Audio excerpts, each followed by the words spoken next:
It's unbelievable. Look, Congressman, I want to move on to what you were briefed on this week. This is really important, which is what the Director of National Intelligence, John Ratcliffe, declassified this week, a major bombshell that we got when Ratcliffe sent a letter to Lindsey Graham going through the intelligence that he was declassifying. You are a member of the Gang of Eight, which, of course, is a term for a set of 8 leaders within the country and within Congress who are briefed on classified intelligence matters by the executive branch. You were briefed on this information this week, so let's talk about it. So here's the letter to Chairman Graham, and what we learn here is that on September 7th, 2016, U.S. intelligence officials forwarded an investigative referral to FBI Director Jim Comey and Peter Strzok regarding U.S. presidential candidate Hillary Clinton approved a plan concerning U.S. presidential candidate Donald Trump and Russian hackers hampering U.S. elections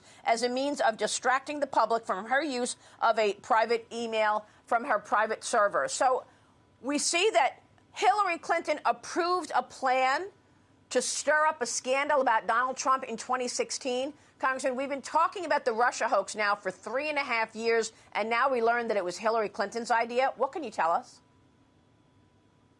Well, when Director Ratcliffe released this, the leaders of Congress wanted to have a meeting because no one in Congress, the House or the Senate, has ever seen this information, even though we have spent all these years investigating. Now, let's walk through, and remember, I must be careful here because some of this is still classified, but let's talk about what's in Ratcliffe's letter.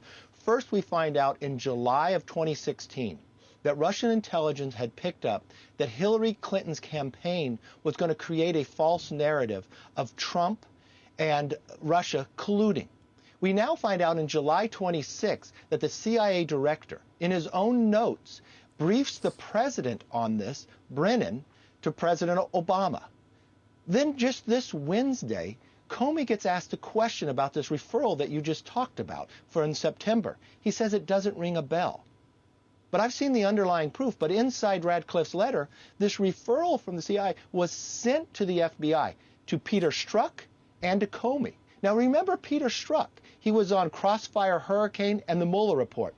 And never once did this intelligence show up anywhere in any of those investigations or to Congress or to the Senate.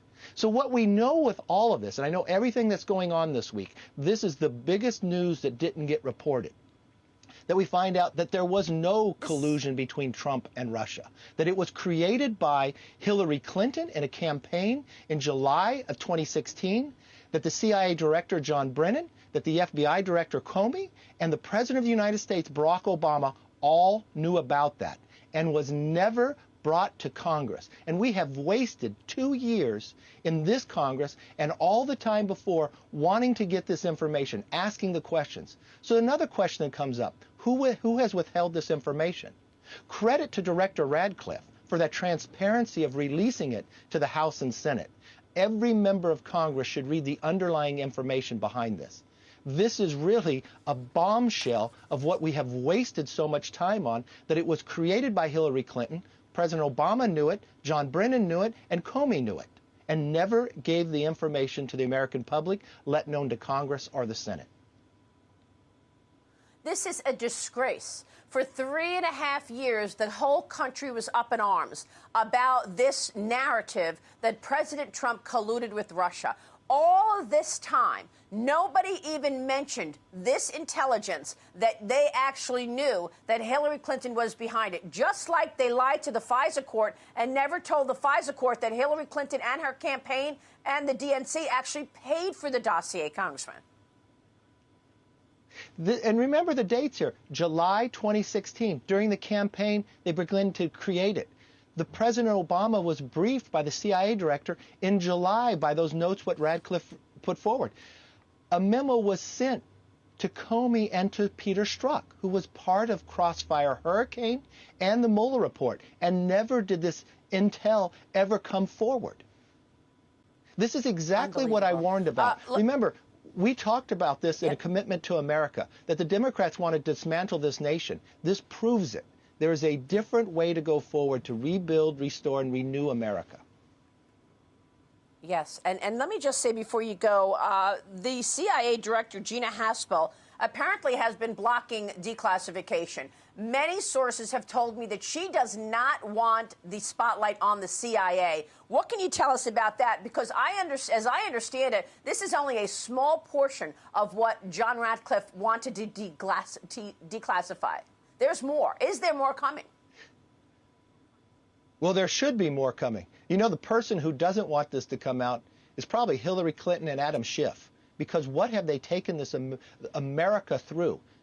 We're finding now Hillary Clinton's campaign created this. Adam Schiff propelled it, even though underlying facts proved that the president knew about it, Obama, that CIA knew about it, and the FBI know about it, and they withheld that information from the House and the Senate. Nobody in Congress has ever seen this information. This is the biggest news because of everything that's going on that the public has not seen yet, and this should drive every member of Congress to go get the underlying information that John Ratcliffe had just made transparent to the world. And by the way, it should outrage every American because our rights and liberties have been trampled on. Congressman, we're going to keep following it as we have been from day one. Thanks so much for joining us and for shining a spotlight on what we learned this week. Thank you, sir.